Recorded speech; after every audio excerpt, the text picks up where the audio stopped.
আসসালামু আলাইকুম সবাইকে। আজকে আমরা কিছু কঠিন বা রূঢ় সত্য নিয়ে কথা বলবো। As simple as that. আমি এটা কোনো এন্টারটেইনিং ভিডিও না, আমি সরাসরি কিছু কথা বলি। এমন আমাকে আজকে ডাকার পরে বলেছে যে মধ্যবিত্ত সাধারণ বাংলাদেশের ছেলে মেয়েরা যারা চাকরি খুঁজছে, পাবে কিনা জানে না, সামনে পরিবারের হাল কিভাবে ধরবে, কি করবে, ব্যবসা, চাকরি, বেকারত্ব, তাদের জন্য। সো আমরা কিছু রূঢ় সত্য কথা বলবো, যে স্কিলগুলো থাকলে তোমার ভবিষ্যৎ ভালো, না থাকলে আসলেই তোমাকে রাস্তায় রাস্তায় অনেকদিন ঘুরতে হবে, হতাশ হয়ে ঘুরে বেড়াবা, কোথাও কিছু পাবা না, তাদের জন্য সেই ব্যাপারগুলো নিয়ে কথা বলবো। আর যাদের এটা দরকার নেই, যে মনে করে যে না আমি ভালো আছি, আব্বু আমার অনেক আছে, আমার এটা দেখে লাভ নেই, তুমি ফিল্টার চেক করতে থাকো, ক্যাট ফিল্টার ইত্যাদি ফিল্টার, এনজয়, গো স্ট্রিম সাম আদার ভিডিওস, নো প্রবলেম। আর বাকি যারা মনে করে যে না আধা ঘন্টা একটু শুনি কি বলে, সো তাদের জন্য ভিডিওটা। অ্যাবসলিউটলি। তো আজকে আমরা মাঝখানে কোনো কথাবার্তা বলে সময় নষ্ট করবো না, একেবারে টু দ্য পয়েন্ট। আমাদের যে ইয়াং জেনারেশন আছে, বাংলাদেশি ভাইয়া মধ্যবিত্ত ফ্যামিলি বলি, উচ্চ মধ্যবিত্ত ফ্যামিলি বলি বা নিম্নবিত্ত বলি, সবার জন্য একটা বিশাল সমস্যা হলো আনএমপ্লয়মেন্ট। লোকজন বেকার, প্রতি বছর 6 লাখ মানুষ গ্র্যাজুয়েট হয়ে বের হচ্ছে, এবং গ্র্যাজুয়েটদের মধ্যে বেকারত্বের হার সব থেকে বেশি। আমাদের জেনারেশন একটা নলেজ বেস থেকে আমরা স্কিল বেসড একটা ইন্ডাস্ট্রির দিকে যাচ্ছি, বাট আমাদের ছেলেমেয়েরা এখনো ওই স্কিলের সাথে ওই পারদর্শিতাটা নিজেদের মধ্যে আনতে পারছে না, নাই, জবের অনেকের নাই। আচ্ছা, যেহেতু আমরা সত্য কথা বলবো, হ্যাঁ, অনেকের নাই, যেটার কারণে ঝামেলা হচ্ছে। সো ইউনিভার্সিটিতে পড়া স্টুডেন্টরা বা ওই গ্র্যাজুয়েট করাদের মধ্যে বেকারত্বের হার সব থেকে বেশি। কারণ মানে স্কিলস এর একটা বিশাল gap. Absolutely. What can be done about it? Number one, তুমি ইউনিভার্সিটি পাস করে ফেলেছো, তুমি 5-6 বছর ধরে একটা সাবজেক্ট নিয়ে পড়াশোনা করেছো, সেই সাবজেক্টটা নিয়ে 10 মিনিট কথা বলার মতো টান টান করে সেই ক্ষমতা নেই, হবে না, কেউ পাত্তা দিবে না। কোনো ইন্টারভিউ বোর্ড তোমাকে, তুমি মধ্যবিত্ত, নিম্ন মধ্যবিত্ত, তোমার আব্বুর কষ্ট তোমার নাই, সে তোমার ব্রেইন জাজ করবে। সো তুমি সাবজেক্ট সম্বন্ধে কনফিডেন্টলি কথা বলতে না পারো, না জানো, পাত্তা দিবে না। দ্বিতীয়ত হচ্ছে তোমার কয়েকটা ভাষা তুমি যদি না জানো, হবে না, যতই বলো বাংলা, ইংরেজি, আরবি, ইন্ডিয়ান, ম্যান্ডারিন, এগুলো না জানলে, তার মধ্যে কয়েকটা ভাষা না জানলে তোমাকে কেউ পাত্তা দিবে না। অ্যাটলিস্ট বাংলা আর ইংরেজিটা যদি প্রপারলি না পারলে হবে না। ভাই আমি তো আঞ্চলিকভাবে বাংলা বলি, আর ইংরেজিটা তো ভাইয়া এমিজ আর ওয়াজ ওয়ার পার্টি এগুলো প্যাচ লেগে যায়, সরি, হবে না। মানে আমি কেন নিব তোমাকে, বা কেন নিবে একজন এমপ্লয়ার? তুমি গার্মেন্টসে কাজ করতে চাও, তুমি একজন শ্রীলঙ্কান বা একজন চাইনিজের সাথে ঠিকমতো কথা বলতে পারবে না, তোমাকে আমি কেন ইনভেস্ট করবো? তুমি 6 ফিট 2 দেখতে অনেক হ্যান্ডসাম, আমার তো দরকার নেই। সো ভাষাটা খুব ফার্স্ট, একটা প্রথম জরুরি দরকার। যে বিষয়টা নিয়ে পড়েছো সেটা নিয়ে একদম কড়াকড়ি জানি কিনা। ভাইয়া ক্লাসে তো যাই নাই 2-1 দিন, আসলে যেতে হয় না, ন্যাশনাল ইউনিভার্সিটি না গেলেও চলে, স্যাররাও পাত্তা কিছু বলে না, সরি, স্যারদের প্রবলেম না, প্রবলেমটা তোমার। স্যার যেভাবে পড়িয়েছেন তুমি আলাদা করে সময় নিয়ে পড়ো না কেন? গল্পের বই তো ঠিকই দেখেছো, হিন্দি সিনেমায়, বাংলা সিনেমাতে দেখেছো যে ল্যাম্প পোস্টের নিচে লোকজন পড়তেছে, আসলেই ওনারা পড়েছিল, এই জন্য ওনাদেরকে নিয়ে অটোবায়োগ্রাফি বানিয়েছে। সো একটা বললাম যে সাবজেক্ট আন্ডারস্ট্যান্ডিং, সেকেন্ড হচ্ছে যে ভাষা জানা কয়েকটা, তৃতীয় হচ্ছে যে কোথাও গিয়ে কথা বলতে পারে। আমরা অনেকেই ভাবি যে কথা বলা নিয়ে আর কি ব্যাপার, বাংলাদেশে এখনো খুব হাসাহাসি করা হয়, কথা বলার মধ্যে আবার কি আছে? আমাদেরকে শেখানো হয়েছে যত গম্ভীর থাকবে, 5 বার ডাকলে তুমি 1 বার তাকাবে। সরি, তুমি বিপণনে কাজ করতে চাও, সাপ্লাই চেনে কাজ করতে চাও, তুমি সফটওয়্যার নিয়ে, যেখানে যে তোমাকে কথা বলতে জানতে হবে, নিজের টিমের সাথে হোক, ভেন্ডরের সাথে হোক, ক্লায়েন্টের সাথে হোক, সিনিয়রের সাথে কথা বলতে হবে। লজ্জায় কখনোই কথা বলিনি, স্কুলের ভিতরকে আসিনি, স্কুলের কোনো প্রোগ্রামে কথা বলিনি, হোস্টিং করিনি, কিছুই করিনি, আমার খুব লজ্জা লাগে, সরি। লজ্জা লাগে না এরকম আরো 100 ছেলে মেয়ে আছে, তাদেরকে নিয়ে নিবে, ওটা থেকে ভেঙে বেরোয় আসতে হবে। সো এটা গেল একটা, কথা বলতে পারা। দ্বিতীয়ত কিছু বেসিক স্কিল থাকে আমাদের, জামা কাপড় ঠিক মতো পরা, কোন শার্টের সাথে কোনটা একটু জানা, চুলটা কোত্থেকে কাটবো, কিভাবে কাটবো সেটা জানা, কথার আগে কিভাবে সালাম দিব, কথা শেষ করে কিভাবে ধন্যবাদ দিব সেই জিনিসটা বোঝা, হ্যান্ডশেকটা কিভাবে করব, কার্ডটা দিব, চেয়ারটা কিভাবে আগে নিয়ে বসা, সবার সামনে টেনে টেনে আওয়াজ করে চেয়ার নিব, গিয়ে গিয়ে এরকম কাঁপাকাঁপি করবো, এই যে বেসিক জিনিসগুলো অনেকেই দেখবে। ভাইয়া আমার তো আসলে সাধারণ ফ্যামিলি, আমি তো আসলে বাংলাদেশে খুব প্রত্যন্ত এলাকায় থাকতাম, আমি তো আসলে এগুলো কখনো প্র্যাকটিস করি না। সরি, কেউ না থাকলে একা একা ধান খেতে গিয়ে নিজে নিজে প্র্যাকটিস করো। দরকার একটা ধান গাছকে বানাও এমডি সাহেব, তুমি তার সাথে কথা বলে ইন্টারভিউ দাও, হাসবে অনেকে, হাসতে দাও। আজকে যে হাসবে কিছুদিন পরে সেই তোমার কাছে আসবে, আরে এই ছেলেটা তো, খেয়াল করে দেখবো অনেক ক্রিকেটারের, আমাদের অনেক গল্প আছে যে সারা দিন কষ্ট করে করে বোলিং করতো, সবাই হাসাহাসি করতো, জীবনেও চান্স পাবি না জাতীয় দলে, তাই কিন্তু পারবা না, এটা হবে না, অনেকেই বাজে কথা বলতো, কন্টিনিউয়াসলি করে গেছে দেখেই সে চান্স পেয়েছে। তাদের জন্য তো নিশ্চয়ই স্পিড মেশিন ও অত্যাধুনিক জিনিসপত্র এগুলো তো তখন ছিল না, সে তার এলাকায় নিজে নিজে করেছে। তো আমি যেটা বললাম, এই জিনিসটা প্রচন্ডভাবে চিন্তা করে করে জিনিসটা বানাতে হবে। এগুলো গেল কয়েকটা কথা। কিছু বেসিক ব্যাপার স্যাপার থাকে। ফর এক্সাম্পল, একটু কম্পিউটারটা জানা। ভাই আমার এলাকাতে কম্পিউটার নেই, আমি কিভাবে জানবো? সরি, তোমার এলাকাতে তোমার পাশে টিভিও ছিল না, কিন্তু খেলা হলো তো ঠিকই, যে কোথায় কোন শোরুমে বাইরে দিয়ে টিভি দেখায় সেটা তুমি ঠিকই দেখেছো। তাহলে খুঁজে খুঁজে বের করতে হবে যে আমি কোথায় কম্পিউটারটা একটু শিখতে পারবো। আচ্ছা, কিভাবে শিখবো? আমাদের এখানে তো শেখা যায় না। ওখানে গঞ্জে একটাতে শেখায়, ওখানে 2-3 হাজার টাকা নেয়। ঈদের সময় যে সালামি পেয়েছো, বাসায় যে কাজ করে বা আব্বার সাথে যে ধান খেতে কাজ করে যে এক্সট্রা 200 টাকা 500 টাকা পাইছো, সবগুলো জমায় রাখো। ওই গান দেখে, সিনেমা দেখে, এমবি খরচ করে না কিনে একটা চেষ্টা করো যে ওটা নিয়ে কোথাও গিয়ে আমি ওই জায়গা থেকে শিখি। অথবা সেটাও যদি না পারো, তোমার এলাকার যে বড় ভাইয়ের বাসায় কম্পিউটার আছে, ভাই আপনি তো ঢাকায় কম্পিউটার ভালো পারেন, এই নেন 500 টাকা free. Don't expect anything free. নতুন একটা কালচার ঢোকানো হচ্ছে, সবকিছু ফ্রি হবে। সরি, আবারও বলছি, রুড়ো সত্য কথা, কিছুই ফ্রি না। তোমার যে বন্ধু তোমাকে আজকে পাত্তা দিচ্ছে, হয়তো তোমার জন্য দিচ্ছে না, তোমার আব্বুর জন্য দিচ্ছে না, তোমার গাড়ির জন্য দিচ্ছে না, তোমাদের অনেকগুলো জমি আছে ঘেরে, অনেকগুলো পুকুর আছে সেই জন্য দিচ্ছে। পৃথিবীটা এরকম। সো ওর থেকে কিছু দরকার লাগলে লোকে ফাইন্যান্স করো, যে আমাকে আপনি একটু শেখান। তোমার এলাকার কেউ একজন ভালো ওয়ার্ড জানে, প্রসেসর জানে, পাওয়ার পয়েন্ট জানে, কেউ একজন ঢাকায় না কেউ ইউনিভার্সিটিতে পড়ে, সে খুব ভালো, তারা ধৈর্য তার পেছনে পেছনে ঘুরো। আমাদের আরেকটা জিনিস হয়, একবার দুইবার বলার পরে খুব বিগত লেগে যায়। এতবার বললাম আইমান ভাইকে, উনি উত্তর দিল না। সরি, আইমান ভাইয়ের টাইম নাই। তোমাকে খুঁজে বের করতে হবে। সো তোমাকে খুঁজে বের করতে হবে যে তোমার এই টেকনিক্যাল নলেজ, কম্পিউটারটা, গ্রাফিক্সটা, ওয়ার্ডটা, পাওয়ার পয়েন্টটা, ডেটাবেসটা কে জানে, তার কাছে যেতে হবে। না পারলে ইউনিয়ন ইনফরমেশন সেন্টারে যেতে হবে। ভাইয়া সরকারি বুঝছি, এগুলো কি বলেন, ওখান থেকে কিছু পাওয়া যায় না, ওটা তো চেয়ারম্যান সাহেব নিয়ে গেছে, তাহলে চেয়ারম্যান সাহেবের বাড়িতে যাও। কারণ চেয়ারম্যান সাহেব চাকরি চাবে না, তোমার লাগবে। খুঁজে খুঁজে বের করো। ভাইয়া এই সরকারি এত, এইটা বললে হবে না। যেই সিস্টেম, সেই সিস্টেমের সাথে খাপ খাইয়ে সেখান থেকে সম্পূর্ণ নির্যাসটা বের করার দায়িত্ব তোমার। সো দিস হচ্ছে টেকনিক্যাল কিছু স্কিল থাকে। তারপর আমরা প্রায়ই দেখি যে কিছু বেসিক স্কিল, যে একটা ইন্টারভিউতে আমাকে যদি 5টা প্রশ্ন করে, আমি 5টার উত্তরে কি বলবো? আমাদের ছেলেমেয়েরা প্র্যাকটিসই করে না, এসে আবার হাসছে। ভাইয়া আসলে অনেককেই দেখতে পাচ্ছি, সর্বোচ্চ বিদ্যাপীঠ থেকে শুরু করে অনেক জায়গায় দেখতে পাচ্ছি, নিজের সম্বন্ধে 5 মিনিট বলতে পারছি। 5 মিনিট না, একটা সরি, এই কোশ্চেনের অ্যানসার আমরা দিতে পারছি। তুমি না পারলে কেউ আসবে না। এই যে আমি টানা কথা বলে যাচ্ছি অনেকক্ষণ থেকে, অনেকে হয়তো তাকায় তাকায় দেখতেছে, কি হবে এতক্ষণ ধরে কথা বলে যাচ্ছে, ব্রেইনের কোথায় প্রসেস করতেছে, কোথায় বলতেছে। 20 বছর ধরে চেষ্টা করার পরে হয়তো কিছুটা বলতে পারতেছি। তারপর এই ভিডিও মাঝখানে 2-একবার আটকে আমাকে পানি খেয়ে ঠিকঠাক করে আবার আসতে হবে, আমি সাথে অ্যাডজাস্ট করে আবার বলতে হবে। এই যে শেখাটা, আমার থেকে 10-12 বছরের ছোট, 15 বছরের ছোট থেকে শিখতেছি, এই মেন্টালিটিও থাকাটা খুব জরুরি। নিজের সম্বন্ধে একটু কথা বলা, আমাকে কি কি জিজ্ঞেস করতে পারে 5-10টা। আমি যদি ব্যাংক ইন্টারভিউ দিতে যাই কি জিজ্ঞেস করবো, আমি যদি গার্মেন্টস ইন্টারভিউ দিতে যাই কি জিজ্ঞেস করবে, আমি যদি একটা বিস্কিট কোম্পানিতে ইন্টারভিউ দিতে যাই কি জিজ্ঞেস করবে, আমি যদি একটা আউটসোর্সিং কোম্পানিতে যাই কি জিজ্ঞেস করবে, আমাকে একটা কল সেন্টারে গেলে আমাকে কি জিজ্ঞেস করতে পারে। নিজে নিজে উত্তর দিতে হবে। কে বলে নাই আমার সেই ক্যাপাসিটি ছিল না, আমাদের স্কুলে তো আইমান ভাই আসে নাই, আমার তো ওইটা আসে নাই, এটা ছিল না, আমার তো পরীক্ষার সময় বৃষ্টি হচ্ছিল, ছাতা ফুটো হয়ে গেছিল, কিচ্ছু আসে যায় না। রুড়ো সত্য কথা বলতে বলেছিল আইমান, রুড়ো কিছু সত্য কথা বললাম। এই সফট স্কিল, কিছু বেসিক স্কিল, কি হচ্ছে যেই পড়াশোনাটা করি, আমার স্কুলে কলেজে পড়াশোনা হয় নাকি না হয় তার সাথে তোমার জীবনের কোনো সম্পর্ক নেই। তোমাকে করে নিতে হবে তোমার নিজে, 100%। আবারও বলছি, কেন এই কথাগুলো আমি কনফিডেন্টলি বলতে পারছি, প্রতিটা ধাপ দিয়ে গিয়েছি। আমি আবারও বলি, আমি সব জায়গায় বলেছি, তোমরা অনেকে হাসাহাসি করো হয়তো, ভাই মোটিভেশন দিচ্ছেন, ইয়েস দিচ্ছি, বিকজ এটা করে যদি 2টা ছেলে মেয়ের উপকার হয়, দ্যাটস এনাফ। কাউকে না কাউকে একটু বলতে হবে। কোনো না কোনো টিচার মাঝে মাঝে একটু বকা দিয়ে কথা বলতো, তার কথা অনেকদিন পরে মনে থাকতো, 15-20 বছর পরে বুঝবা।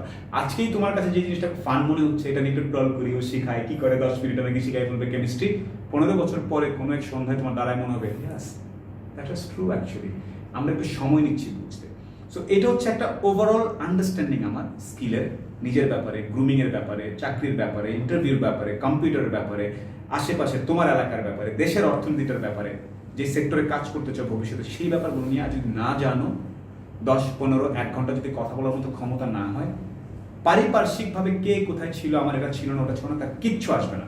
তুমি একটা বোর্ডে যে বলতে পারো না, ভাই আমাদের কালকে, স্যার আমার তো কালকে আমার এলাকায় গত 5 দিন ধরে বিদ্যুৎ নেই, স্যার আমার তো এলাকায় আসলে পানি উঠে গেছে, কিচ্ছু আসবে যাবে না। তো আমার এখনো মনে আছে আইসিডি দেওয়ার সময় বাস প্রায় মিস করে ফেলতেছিলাম। তা আমি বাস মিস করে ফেললে কি আইসিডি বন্ধ থাকতো? আমার জামা কাপড় ছিল না আইবি এর ভাইবা দেওয়ার সময়, সো আমার জামা কাপড়ের জন্য তো আর আইবি এর ওনারা ওয়েট করতো না। পৃথিবী কারোর জন্য ওয়েট করে না, এভাবেই চলবে। আর আমার একটা কথা বলছিলেন যে 6-7 লাখ ছেলে মেয়ে বের হচ্ছে, রাইট? 6 লাখ কিন্তু গ্রাজুয়েট করে বের হচ্ছে। Graduate. সো গ্রাজুয়েটের আগেও তো নরমাল লাখ কিন্তু জাস্ট গ্রাজুয়েট করে বের হচ্ছে 6-7 লাখ। সো আমাদের একটা ইউনিক অপরচুনিটি এন্ড প্রবলেম দুইটাই আছে। এত অল্প জায়গায় এত মানুষ কোথাও থাকে না। আর তার মধ্যে যত যাই বলি শিক্ষার হার বেড়ে গেছে, সো অনেক শিক্ষিত লোক আশেপাশে, সো তোমাকে কয়েকটা layer, this is survival of the fittest. আমাদেরকে প্রায় মিলিটারিতে যখন আমি ছিলাম নেভিতে, একটা সার্ভাইভাল অফ দ্য ফিটেস্ট। তোমাকে পিটি করতেই হবে, তোমাকে 20টা 25টা পুশ আপ দিতেই জানতে হবে, তোমাকে সাঁতার কাটতেই হবে, সার্ভাইভ করতে পারলে করো, না করলে করো না। সো 6-7 লাখ ছেলে মেয়ে যারা বেরোচ্ছ, your skills will define you, separate you from others, আর কেউ না। অনেকে হয়তো বলবে মামা চাচা দাদা, সরি, মামা চাচা দাদা নিয়েও দেখেছি, হয়তো ঢুকতে পারবে, তারপরে হারিয়ে যাবে। Only your skill and yourself, no one else will help you to gain your true position in job and society. So these are the basic skills. Absolutely, আর এটা বেসিক। আমার কাছে মনে হয় আরেকটা জিনিসের উপর আমাদের অনেক এমফাসিস দেওয়া উচিত, সেটা হলো ল্যাঙ্গুয়েজ, ইংলিশ ল্যাঙ্গুয়েজ। এই ছোট্ট একটা স্কিল যদি আমাদের থাকে, কত জায়গায় যে আমরা চাকরি পাই, সুযোগ পাই, প্রমোশন পাই, ইনসেন্টিভ পাই, এই জিনিসটা বলা যায় না। এই জিনিসটা আইমান খুব ক্লিয়ারলি বলে দিয়েছে। আমাদের দেশে আমরা আবেগী জায়গায় আটকে আছি, এবং শুধু সস্তা আবেগ। কথাটা হচ্ছে কি, যে আমি গ্রাজুয়েট করে ফেলেছি, আমি 5 মিনিট ইংরেজিতে বা অন্য একটা ভাষায় নিজের সঙ্গে কথা বলতে পারি না। স্যার আমাদের স্কুল ইংরেজি শিক্ষক ছিল না, তাতে কিচ্ছু আসে যায় না, তাতে কিচ্ছু আসে যায় না। তুমি নিজে খুঁজে বের করে কোত্থেকে শিখবে সেটা তোমার ব্যাপার। আমি আগেও বলেছি, একটা বেসিক ভাষা নিয়ে, আচ্ছা উনি তো 3টা ইংলিশ বলে ফেলেছে, বাংলার সাথে মিলিয়ে আচ্ছা ওনাকে পচাই, আই এম সরি। ইংলিশ যার ভালো, সে ভালো চাকরি পাবে, তার একটু ফ্যাসিলিটিস বেটার হবে, এটা খুব স্বাভাবিক। এটা আমাদের দেশে না, দিস ইজ জিওপলিটিক্স। ব্রিটিশরা, নর্থ আমেরিকানরা, ইংলিশ স্পিকিং দেশের লোকজন অনেক জায়গায় ভালো করছে। তুমি হয়তো উদাহরণ দিবে, জাপান তো পারে না, অমুক দেশে তো ইংরেজি পারে না, ওরা তো করে খাচ্ছে। খুঁজে দেখবে যে অন্য কিছু না কিছু আছে যাদের, যার কারণে তারা হয়তো অনেক কিছু করতে পারছে। আমাদের দেশের ইকোনমি ডিরেক্টলি কিছুটা ইউরোপ, কিছুটা চায়না, কিছুটা নর্থ আমেরিকার সাথে সরাসরি সংযুক্ত। তোমাকে ইংরেজি এবং পারলে চাইনিজ, ম্যান্ডারিন জানতেই হবে। শুধুমাত্র ইংরেজিটা ভালো মতো জানলে, তুমি যখন এসে কোথাও কথা বলবে, শুনতে খারাপ শোনাচ্ছে, আপনি কি বাংলাকে অপমান করছেন? নো, না, বাংলাকে আমি সবচেয়ে ভালোবাসি। এই প্রশ্নটা আমাকে একটু ক্লিয়ার করে দিতে হচ্ছে, বিকজ আমাদের সোসাইটি অনেকে মনে করবে ওনারা দুজন মিলে আসছে পণ্ডিত, ওনারা ইংরেজি ভাষার ই করছে, বাংলা। নো, একেবারেই না, একদম না। অন্য একটা দেশকে কতটা ঘৃণা করি তা দিয়ে, বা অন্য একটা দেশকে কতটা ভালোবাসি সেটা প্রমাণ হয় না যে আমি নিজের দেশকে অপছন্দ করেছি। এটা একদমই না, দিস ইজ অ্যাবসলিউটলি ফ্যাক্ট। আমি যখন নৌবাহিনী থেকে শুরু করে আইবিএ, প্রতিটা জায়গায় বাংলা ইংরেজি দুটো ভাষা সমান তালে লেগেছে, সামনেও লাগবে। আগামীকাল আমার 4টা ইন্টারভিউ আছে, 4টা কথাবার্তা আছে বিভিন্ন দেশের মানুষজনের সাথে। সো ল্যাঙ্গুয়েজটা জানতেই হবে। তোমাকে কে তোমার নিচে লেখছে, কি ফোটা নিয়ে ইংরেজি বলিস আজকাল? হ্যাঁ ভাই, আমি বলি। আমার সামনে একটা কল সেন্টার আউটসোর্সিং এর কাজ আছে, ওখানে নিউ ইয়র্কের ডাক্তারদের প্রেসক্রিপশন আমার শুনে শুনে করে দিতে হবে। সো আমার ইংরেজি জানতে হবে।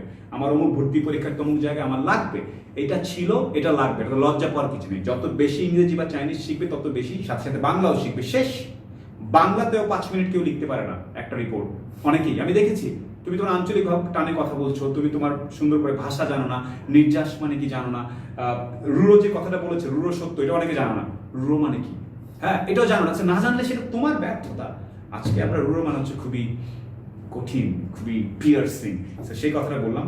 আবার আমরা ব্যস্ত, তুমি যদি ভাষা না শিখুলটা ব্যস্ত থাকো, আয়মান ভাই তো মাঝখানে 4টা ইংরেজি বলে ফেলেছো, উনি বাংলিশ করেছো, উনি তো ইয়ো হয়ে গেছে। সরি, ইংরেজি জানো, আজকে একটা ভালো হোটেলেও বলবে, হসপিটাল ইন্ডাস্ট্রিতে তোমাকে ডেকে নিয়ে যাবে। ইংরেজি জানো, ট্রাভেল এজেন্টের চাকরি পাবে। ইংরেজি জানো, আউটসোর্সিং এর চাকরি পাবে। ইংরেজি জানো, গার্মেন্টস এর চাকরি পাবে। ইভেন তোমার কম্পিউটার আদার স্কিল বলবে, শিখাই দিব। সেটা চমৎকার ইংরেজি বলবে। Reception, call centre, reception, sales, outsourcing, fantastic. So bring out. দরকার লাগলে বসে বসে যেখান থেকে পারো খেলা দেখার জন্য যতক্ষণ টিভি সামনে দাঁড়ায় থাকো, বল ভাই বিবিসিটা একটু ছাড়ো, আমি একটু শুনি, সিএনএনটা ছাড়ো, সিএনবিসিটা ছাড়ো, আমি শুনি। এটা তোমাকে করতেই হবে, এটাতে কোনো সন্দেহ নাই। কে কি বললো, কে কি ট্রল করলো যে বাংলা মিশাচ্ছ ইংরেজি ভাই, sorry. Learn as many languages as you can. Absolutely. Skills তো বললাম, আরেকটা জিনিস এখন অনেক হেভিলি চেঞ্জ হয়ে যাচ্ছে। চতুর্থ শিল্প বিপ্লবের কথা আমরা বলি, ফোর্থ ইন্ডাস্ট্রিয়াল রেভলিউশন, যেটার কারণে আমাদের জবের প্যাটার্ন গুলো চেঞ্জ হয়ে যাচ্ছে, জবের রিকোয়ারমেন্ট গুলো চেঞ্জ হয়ে যাচ্ছে, জবের ফ্যাসিলিটিস, বেনিফিটস সব চেঞ্জ হয়ে যাচ্ছে, যেটার জন্য কিন্তু আমরা প্রস্তুত না। 5 বছর পর হঠাৎ করে কিন্তু আমরা একবার ধাম করে সামনে আসবে, আল্লাহ এটা কি হলো। এই রিকোয়ারমেন্ট, আপনি তো অলরেডি অনেক জায়গায় কাজ করেছেন, আপনি ডিফেন্সে কাজ করেছেন, বিএডিতে কাজ করেছেন, বিএডি সেলসে কাজ করেছেন, বাংলালিংকে কাজ করেছেন, আমবাতে কাজ করেছেন, এখন নগদে আছেন, ফিনটেক এন্ড সেলস, অনেক জায়গায় অনেক ডিফারেন্ট এক্সপেরিয়েন্স আছে। সো এন্টায়ার জব ফিল্ডটা কিভাবে চেঞ্জ হচ্ছে এবং এটা আমাদের কেন জানা দরকার, কেন ইন্টারনেট ট্রেন্ডগুলোর রিপোর্ট আমাদের পড়া দরকার, কিভাবে এটা জন্য আমরা নিজেদেরকে প্রস্তুত করতে পারি। একটা জিনিস হচ্ছে যে অটোমেশন আসবে অনেক হিউজ। সো অটোমেশন আসবে। আমরা এখন পর্যন্ত এই এশিয়া প্যাসিফিকে আমাদের দেশটাকে ধরা হয় যে অনেক সস্তা শ্রম পাওয়া যায়, যার কারণে অনেকে আসবে, আর অনেকদিন অনেকেই আসবে। কিন্তু আমি কিছুদিন আগে দেখছিলাম আইসল্যান্ডের উপরে ব্লুমবার্গের একটা ডকুমেন্টারি সিরিজ, ওখানে দেখাচ্ছিল যে মাছ যে কাটে, আইসল্যান্ডের অর্থনীতি মাছের উপর, সমুদ্রের, ইভেন মাছ কাটার জন্য অটোমেটেড যন্ত্র আছে।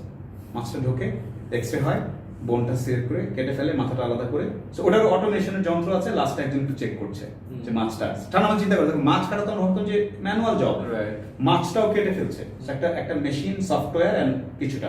সো আলটিমেটলি দেখা যাচ্ছে যে অটোমেশনের কারণে এই ধরনের বেসিক আমরা যেগুলো ভাবছি যে ফিজিক্যাল লেবার বেসড চাকরি, যেগুলো জব যেগুলো বাংলাদেশে আছে বা এখনো চলছে, ইভেন কাস্টমার সার্ভিস বট চলে আসছে। সো আলটিমেটলি দেখা যাবে যে এত বেশি অটোমেশন হবে, তখন ওই বট বানানোর গ্রুপের চাকরিটা থাকবে, বটের যে কাজটা, কথা বলার চাকরিটা থাকবে না, যে মেসেজের রিপ্লাই দেয়া, মেসেজের রিপ্লাইটা ওটা আছে। কিন্তু বটকে তো মেসেজটা লিখে দিতে হবে, বলে দিতে হবে, তার মানে একজন ভালো করে যে লিখতে পারে, আবারও বলছি তুমি খুব ভালো লিখতে পারো, সেই বট চ্যাটবটটা যে কথাটা বলবে, হাই বললে কি বলবে, নাই বললে কি বলবে, আপনাদের প্রোডাক্টের দাম জানতে চাইলে কি বলবে, ওটা লিখে দিতে হবে কাউকে। ওই জায়গাটায় দেখা যাবে তুমি যদি খুব সুন্দর করে গুছিয়ে বলতে পারো, ওই ধরনের জব আসবে। আমি কথার কথা বলছি, বাট ম্যাসিভ স্কেল আসবে না। সো আবারও বলছি, অটোমেশন আসবে, প্রচুর ডেটা অ্যানালিস্ট, ডেটা সায়েন্স নিয়ে কাজ করে, বিগ ডেটা নিয়ে কাজ করে, ডেটা বোঝে। মানে কি ডেটা বোঝে মানে কি? আপনি কি বলতেছেন ভাই, একটু ক্লিয়ার করে বলেন। সোজা বাংলা, চারদিকে অনেক সেন্সর থাকবে, অনেক মেশিন থাকবে, যেন এখানে শুরু ভাই কতবার হাত এভাবে নামিয়েছে, এভাবে নামিয়েছে, এটা নিয়ে ওই সংখ্যাটা বের করে নিয়ে কোন টাইমে শুরু ভাই হাত উপরে তুলেছিল, নামিয়েছিল, গ্রাফিক্যালি রিপ্রেজেন্টেশন, ডেটা থেকে এক্সট্রাক্ট করার যে বুদ্ধিটা, আমরা সাধারণত অঙ্ক এমনিতে অ্যাভয়েড করি, ম্যাথস অ্যাভয়েড করা যাবে না। ফিউচারে ফোর্থ ইন্ডাস্ট্রিয়াল রেভলিউশনে ম্যাথমেটিক্স, অ্যানালিটিক্যাল ক্যাপাসিটির লোকজনকে সবচেয়ে বেশি, বিকজ ওরাই মেশিন, রোবটস, এই জিনিসগুলোকে, বটস, এদেরকে চালাবে। সো ওই জায়গায় আমরা একটা বড় ধাক্কা খেতে পারি, আমি আবারও বলছি।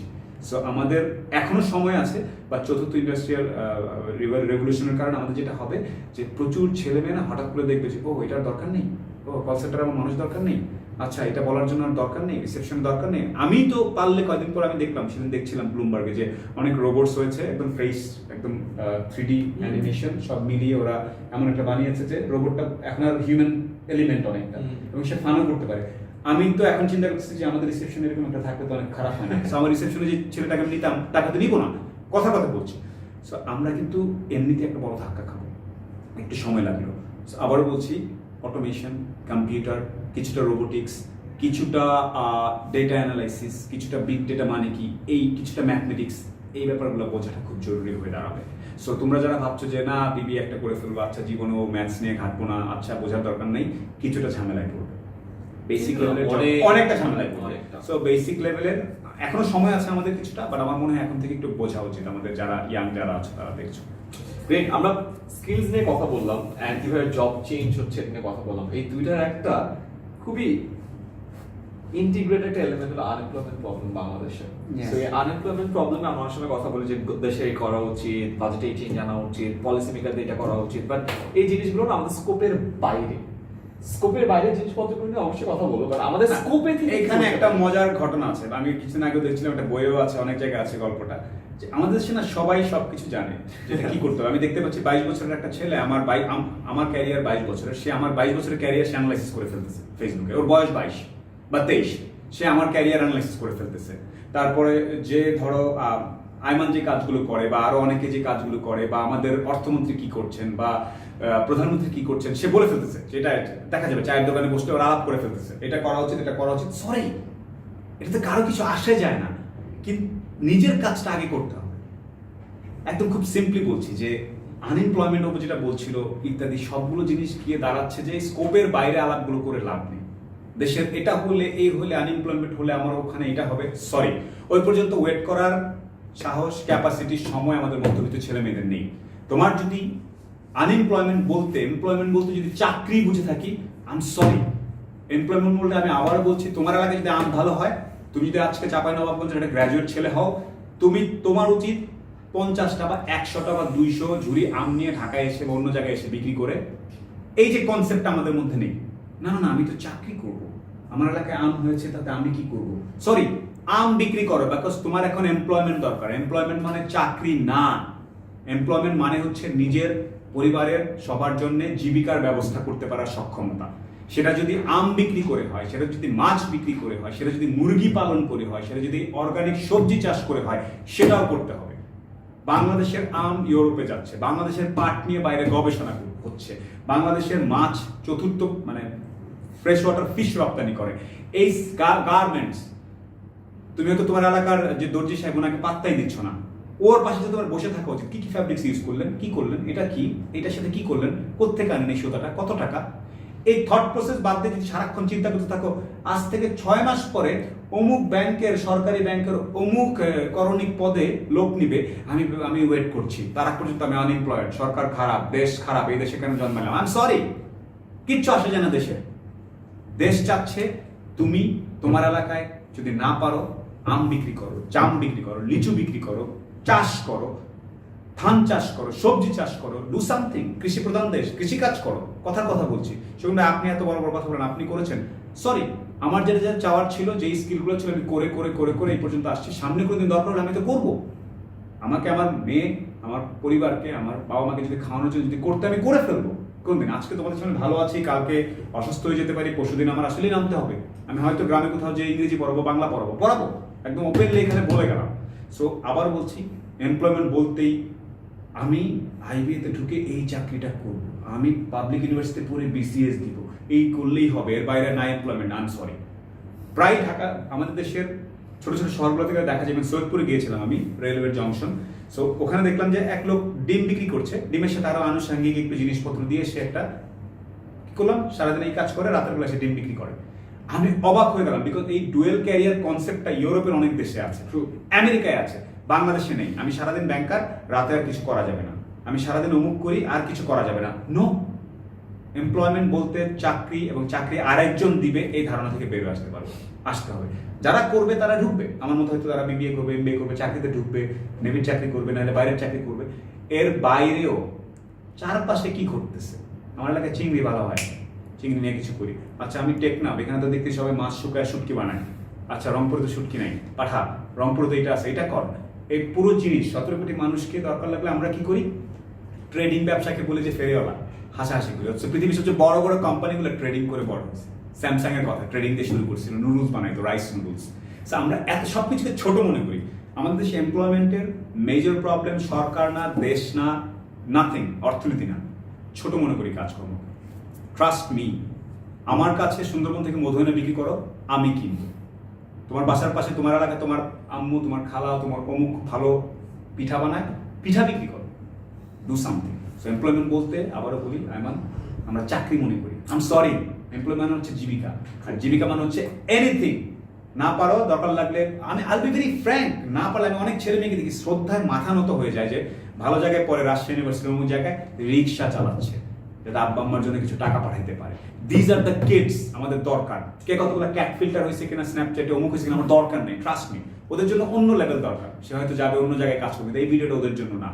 সে হয়তো অন্য অনেক বড় সফটওয়্যার বানায়, অনেক বড় সোশ্যাল মিডিয়া অনেক কিছু বানায় অনেক কিছুই বেসিক লেভেল। কেন বলছি ভাই, আমি মধ্যবিত্ত ঘরের ফ্যামিলির ছেলে। এখন অনেকে হাসাহাসি করে, কি ব্যাপার, আমি অনেক জায়গায় শুনেছি, অনেকেই বলে আচ্ছা উনি তো, এবং ব্যাকগ্রাউন্ড, ওই ব্যাকগ্রাউন্ডের তো, এই জন্য অনেকে মেনে নেয় না। I don't care. আমি আমার বাবা মাকে নিয়ে, পরিবারকে নিয়ে ভালো আছি। যেই কাজ যখন আসছে সেটা করছি, প্রয়োজনে ওইভাবেও করব, যা করা লাগে করব। That's what is called employment. Employment হচ্ছে জীবিকা। এমপ্লয়মেন্ট মানে আনএমপ্লয়মেন্ট মানে চাকরি না। সুপার। এখানে একটা খুবই ইন্টারেস্টিং কনসেপ্ট ছিল, এটা হলো ডুয়াল ক্যারিয়ার। ডুয়াল ক্যারিয়ারের কনসেপ্টটা বাংলাদেশে অনেক সীমিত, কিন্তু রিসেন্টলি ঢাকা কিন্তু অনেক বাড়ছে। আই লাভ ইট। যে কাজটা করে, সাথে উবার চালায়, একটা মজার ঘটনা। আমি রাজশাহীর একটা ছেলে আছে রমিত, তুমি কখনো দেখলে, আমার খুব খুব প্রিয় একটা ছেলে, রুয়েটে পড়ে। ও খাবার দাবার পছন্দ করে, ও রুয়েটের বিভিন্ন ক্যাম্পাসের বাইরে কার্ড দিয়ে জুস বিক্রি করে। Trust me, he is a engineer from RUET, পড়তেছে এবং সে জুস বিক্রি করছে। আমি খুশিতে যে যাক কিছু হলেও চেঞ্জ হচ্ছে। যখন বাকি ছেলেপেলেরা ওর একটা ট্রল বানাই, ওকে নিয়ে একটু মজা করি, ওর ছবিটাকে এটা ওইটা করি, এই ব্যস্ততার মধ্যে কিছু কিছু ছেলে মেয়ে এই ধরনের কাজগুলো করে প্রমাণ করতেছে। Dual career, fantastic. অ্যাকচুয়ালি আমি নাম বলবো না, ওই দিন ইন্টারেস্টিং ঘটনা ঘটছে। আমি একটা উবারে উঠছি, আমার সাথে একজন ছিল আজনান, সো বনানীতে নেমে গেল, তারপরে আমি একা যাচ্ছি গুলশানে যাব রবির অফিসে, গুলশান তো তখন পিছের লোকটা বললো আপনি ভালো আছেন? আমি বলছি হ্যাঁ জি ভালো আছি। বলে আপনার সাথে আমার ড্যাফোডিলে দেখা হয়েছিল। আমি বললাম যে ড্যাফোডিলে, হ্যাঁ আপনি যে ডিরেক্টর একটা ইয়েতে। সো আমি বললাম যে স্যার আপনি এখানে?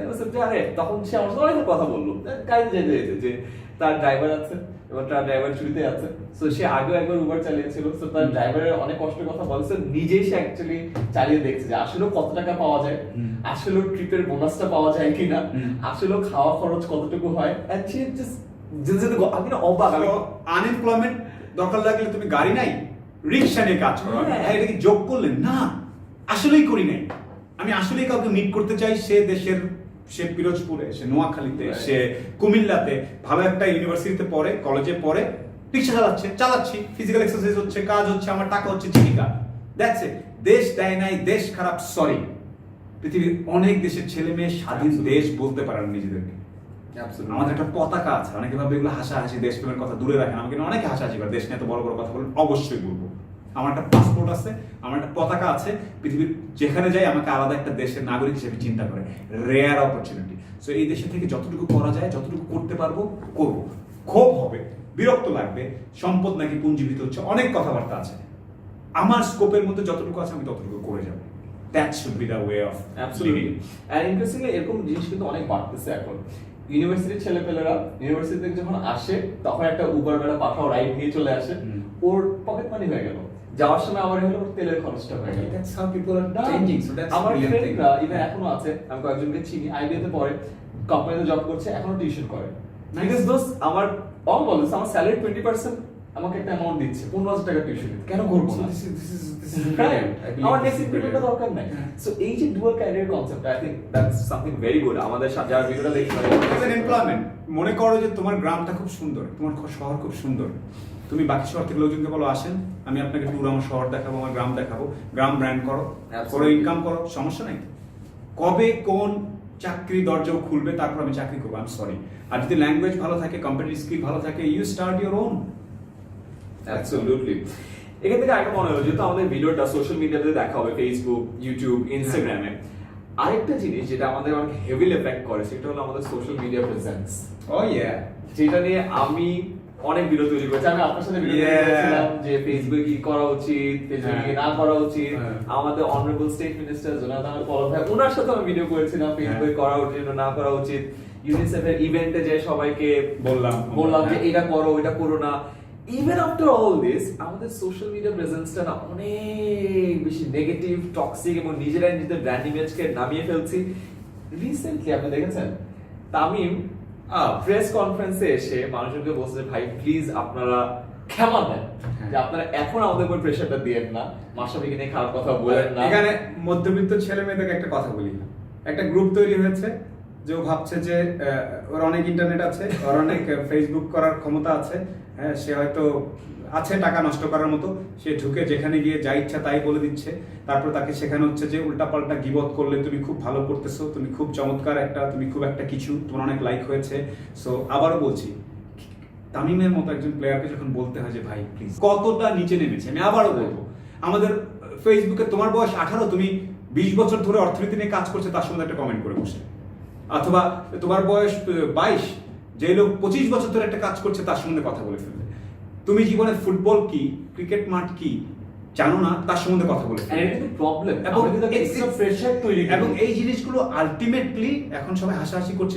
ইনফ্যাক্ট সোশ্যাল মিডিয়াকে আর যারা প্রতিষ্ঠিত মানুষ, আবারও বলছি তোমাদের খারাপ লাগবে যেহেতু রূঢ় সত্য, প্রতিষ্ঠিত মানুষরা এই ওপিনিয়নগুলোকে 1 পয়সার আর পাত্তা দিচ্ছে না, তারাও হাসাহাসি করছে। এরা কি অবস্থা। আমার যে একটা রেসপেক্ট ছিল যে কনস্ট্রাকটিভ সমালোচনা করব, সমালোচনা নিব, ওটা থেকেও দূরে সরে গেছে। আমি অনেক ক্রিকেটারকে বলতে শুনেছি আমরা এখন সোশ্যাল মিডিয়া দেখি না, তাতে কি হলো, সে ফ্যানদের থেকে দূরে সরে যাচ্ছে ইচ্ছা করে। কারণ কি, ফ্যানরা সে সম্মানটা দিতে জানছে না। আচ্ছা, কেন জানছে না? হঠাৎ করে কি হলো, একটা কিছু বলে বসে আমরা যে কিছুটা স্বাধীনতা পেয়ে গেছি, বেসিক্যালি এত দ্রুত, এত অল্প পয়সায় ডিজিটাল এটা হয়েছে, সরকারকে ধন্যবাদ দিতেই হবে। অনেকে বলবে আপনি কি সরকারকে তেল দিচ্ছেন? না, এত অল্প সময়ে 8 কোটি ফোন, সবার ঘরে ঘরে ইন্টারনেট, সবাই ফোনে কথা বলছে, ডেফিনেটলি কিছু ক্রেডিটের ব্যাপার আছেই। দেওয়াতে যেটা হয়েছে, যার যা মনে হচ্ছে, যাকে নিয়ে মনে হচ্ছে আমি এটা বলে দিলাম। জীবনে আমি নাটক বানাইনি, আমি বলে দিলাম। জীবনে অ্যাডভার্টাইজমেন্ট বানাইনি, আমি বলে ফেললাম এটা হয় নাই। যিনি বানিয়েছেন তিনি হয়তো 5টা 10টা 20টা বছর ধরে বানাচ্ছেন, আস্তে ধীরে আমরা কমেন্ট করে ফেলছি। So, আমার মতে সোশ্যাল মিডিয়া নিয়ে আমি একটা কথাই আবারও বলবো যে people are not caring anymore. খুব খারাপ শোনাচ্ছে, পিপল আসলে হাসে এখন। কেউ যদি লেখে ভাই আপনি একটা আমার আসলে কিছু আসা যায় না, এরকম অনেকেই বলছে যে আসলে। সো তাতে কি হচ্ছে, তুমি হয়তো মধ্যবিত্ত একটা ছেলে, নিম্ন মধ্যবিত্ত একটা ছেলে, একটা গ্রাজুয়েট, তুমি তোমার অভ্যাসই হচ্ছে যেখানে পাও যে পরিমণি উনার লাইভের নিচে হোক, আরিফিন শুভর লাইভের নিচে হোক, আয়মানের লাইভের নিচে, তামিমের লাইভের নিচে, মাশরাফির লাইভের নিচে, সাকিব আল হাসানের অমুকের নিচে যে একটা বাজে বাজে কথা বলাটা তোমার মজা। এটা কি হয়, কেন হয় জানো? ব্যক্তিগত জীবনে যখন আমাদের অর্জন কম থাকে তখন আমরা না কেন জানি অন্যদেরকে নিয়ে শুরু করে দিই, এবং ওইটা করতে করতে তুমি তোমার রেকর্ড জমা রাখছো, ডিজিটাল ফুটপ্রিন্ট। আবারও বলছি, তুমি জমা রাখছো। কিছুদিন পরে এমন সফটওয়্যার আসবে, কিছুদিন আগে আমেরিকা বলেছে যে আমেরিকার ভিসা অ্যাপ্লিকেশনের জন্য আপনার 5 বছরের সোশ্যাল মিডিয়া ডাটা চেক করা হবে। আমি অনেকদিন আগে থেকে এটা বলছিলাম। শুধু তোমার নামটা দেওয়া হবে, তোমার নামের সাথে রিলেটেড সফটওয়্যার খুঁজে বের করবে কবে কোন প্রোফাইল, কোন মোবাইল নাম্বার দিয়ে কোন অ্যাকাউন্ট ক্রিয়েট করে তুমি কোথায় কোথায় গিয়ে কোন ধরনের এফওয়ার্ড ইউজ করেছিলে, সুন্দর মতো দেখাবে। ভাই আপনি তো মনে হয় সেলিব্রিটি পাইলে বা একজন লোকজন পাইলে তার নিচে যে বাজে বাজে কথা বলার মতো লোক না। চমৎকার চমৎকার, বোঝা গেছে। এবং সেই কথাগুলো text to emotion, speech to emotion, এগুলো বের করে সফটওয়্যার বলে দেবে যে তুমি কতটা টক্সিক। আজকে হয় নাই, 5, 7, 10 বছর পরে জীবনের সবচেয়ে সুবর্ণ যে সুযোগটা পাবে, সেই সুযোগটা যখন ফাইনাল অ্যাসেসমেন্ট হবে বা একটা অ্যাসেসমেন্ট হতে থাকবে, তখন যে আটকে যাবে। আবার বলছি, হাত নিষ্পিস করলেও ফালতু সস্তা চিপ কমেন্ট করার দরকার নেই। যেই জিনিস তুমি জানো না, যেটা বোঝো না, যেই জায়গায় যাওয়ার এখনো তোমার যোগ্যতা হয়নি, তাদের সম্বন্ধে কথা বলার আগে 100 বার ভাববে। শুনবে। সোশ্যাল মিডিয়া শোনার জায়গা, সোশ্যাল মিডিয়াতে লেখার জায়গা না, কমেন্ট করার জায়গা না। সাকিবের কমেন্ট নিচে তুমি সাকিব সাহেব কি বলেছেন না ওইটা দেখো, তোমার বলার দরকার নেই খুব বেশি, কারণ ওই অভিজ্ঞতা তোমার নেই। তার মতো তুমি সারাটা প্ল্যানেট ঘুরে ফেলোনি, আয়মান সাহেবের মতো এতগুলো জিনিস তো ঘুরো নাই। সো কমেন্ট করে লাভ নেই।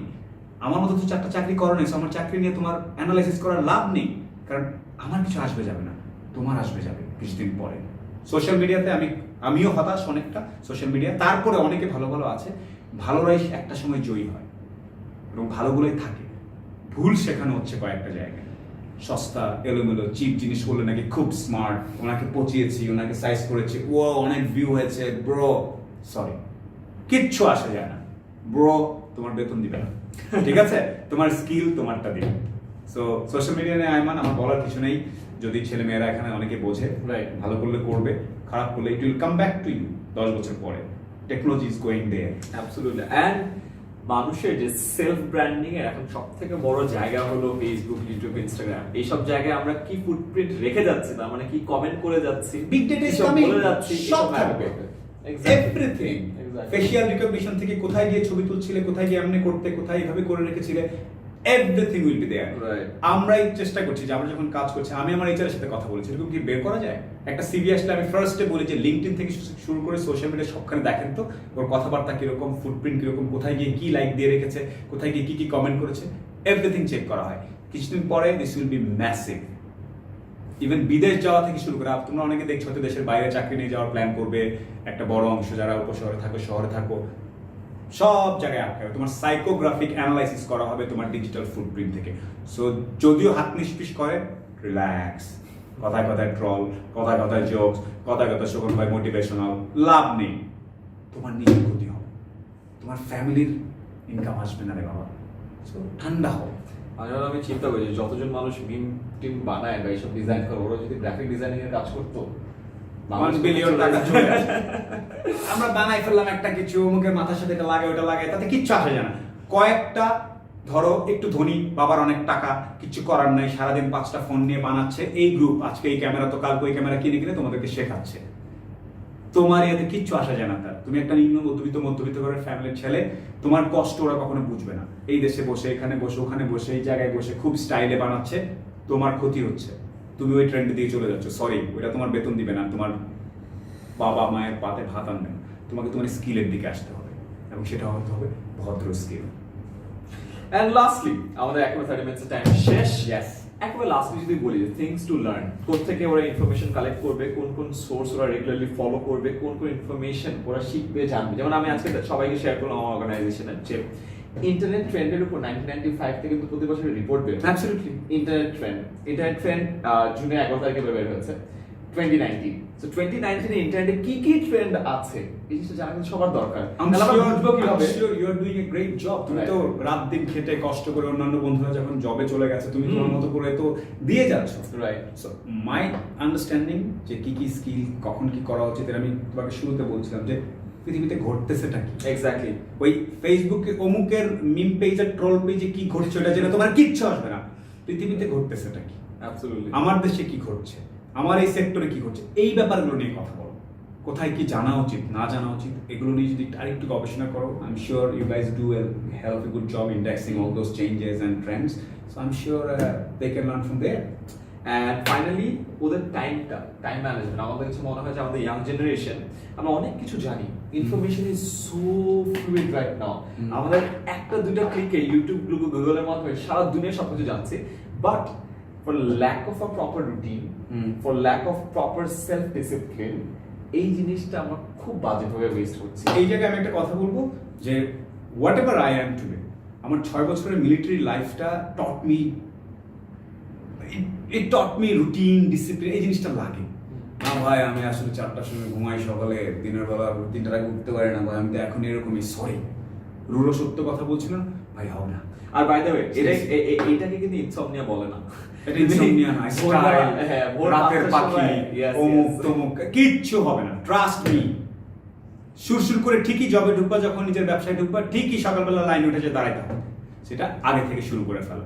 এটা আমাদেরকে শিখাইছে, এই অমুক হইতে হবে, ইয়ং হইলেই নাকি উল্টা দিকে ঘুরতে হবে, চেহারা ছবি করে রাখতে হবে। সরি, ইয়ং হইতে গেলে বি ট্রেন্ডি, বি মানে time bound, be healthy, be I mean, you need to be in a routine, otherwise it's not possible. আবার বলে যে ইংলিশ বাংলা মিশালাম, চিন্তা করে টেনশন করে কোনো লাভ নেই, তাতে আমার কিচ্ছু আসবে যাবে না।